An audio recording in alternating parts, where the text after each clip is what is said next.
pelajar dan anak-anak belajar, salam fisika ya. Fisika, fisika, fisika, yes! Perkenalkan, saya Dr. Randa Diwiyanetri dari SMA Negeri 1 Sukawati akan menemani sahabat belajar dan anak-anak belajar dimanapun kalian berada dan dengan siapapun kalian berada.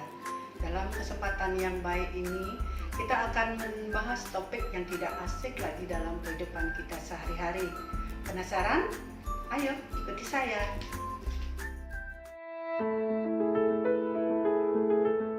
Bro, lagi ngapain tuh? Aku lagi belajar fisika. Lah, emang fisika apa? Aku nggak tahu juga sih, aku baru belajar. Kira-kira ada yang tahu nggak apa itu fisika? Itu tadi adalah dialog antara beberapa anak muda yang belum bisa menjelaskan pengertian fisika. Dialog tersebut berkaitan erat dengan apa yang hendak kita pelajari hari ini. Nah, tujuan pembelajaran hari ini seperti terlihat di papan, yaitu 1. Menjelaskan pengertian fisika. 2. Menjelaskan hakikat fisika. 3. Mendeskripsikan peranan fisika dalam kehidupan sehari-hari. Berikut permasalahan yang hendak dibahas dalam pembelajaran kali ini. 1. Apa arti fisika? 2. Apa hakikat fisika? 3. Bagaimana peranan fisika dalam kehidupan sehari-hari? Pengertian fisika. Fisika adalah ilmu yang mempelajari materi dan energi dan seluruh interaksi yang terjadi antara materi dan energi itu. Contoh, sebuah batu. Batu itu adalah materi. Sebuah batu yang jatuh ke bawah, ya, makin ke bawah, energi potensialnya akan makin berkurang dan energi kinetiknya semakin bertambah. Jadi itu yang dipelajari juga, salah satu yang dipelajari oleh fisika. Itu tadi adalah kaitan antara apa? Materi dan energi. Sedangkan hakikat dari fisika, 1. Fisika sebagai produk body knowledge. 2. Fisika sebagai proses way of investigating. 3. Fisika sebagai sikap way of thinking. Maksud dari ketiganya, 1. Fisika sebagai produk. Produk yang dimaksud dalam fisika adalah kumpulan pengetahuan berupa fakta, rumus, teori, hukum, prinsip, dan model. 2. Fisika sebagai proses. Setiap produk yang dihasilkan pasti melalui serangkaian proses.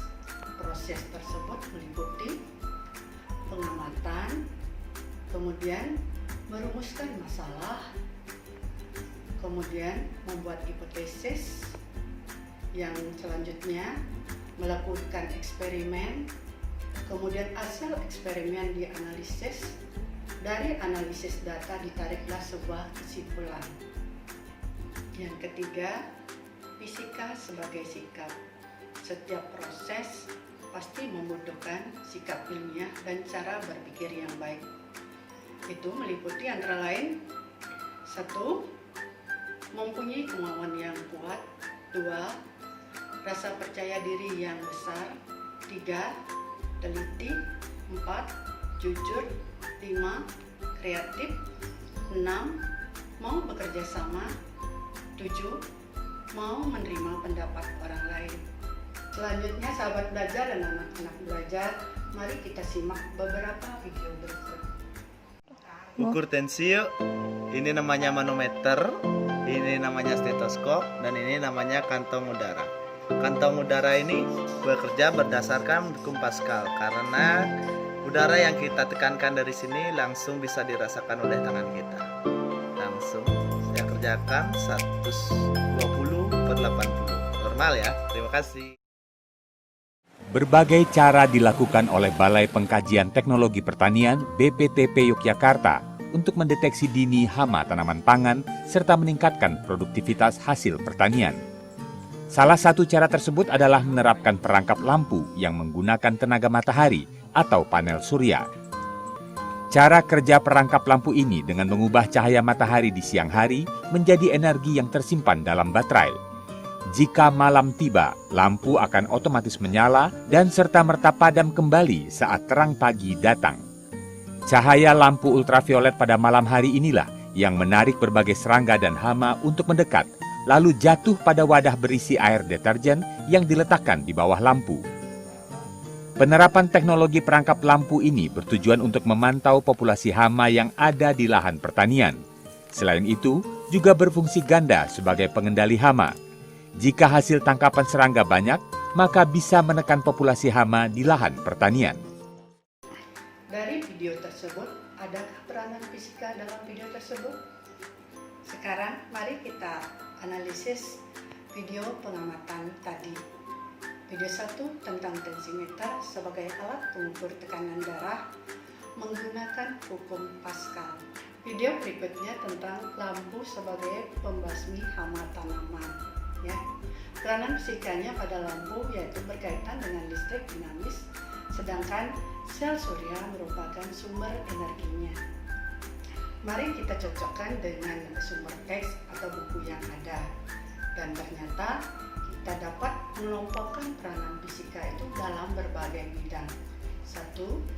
Dalam bidang energi, contohnya adalah generator listrik dan panel surya. 2. Peranan fisika dalam bidang industri, contohnya industri pembuatan garam dan industri pembuatan kapal. Yang ketiga, peranan fisika dalam bidang kedokteran, contohnya tensimeter untuk mengukur tekanan darah dan sinar X untuk mengetahui struktur tubuh manusia. 4. Peranan fisika dalam bidang pertanian, contohnya lampu untuk membasmi hama tanaman, dan peranan fisika dalam bidang pengairan dengan menerapkan fisika gravitasi. 5.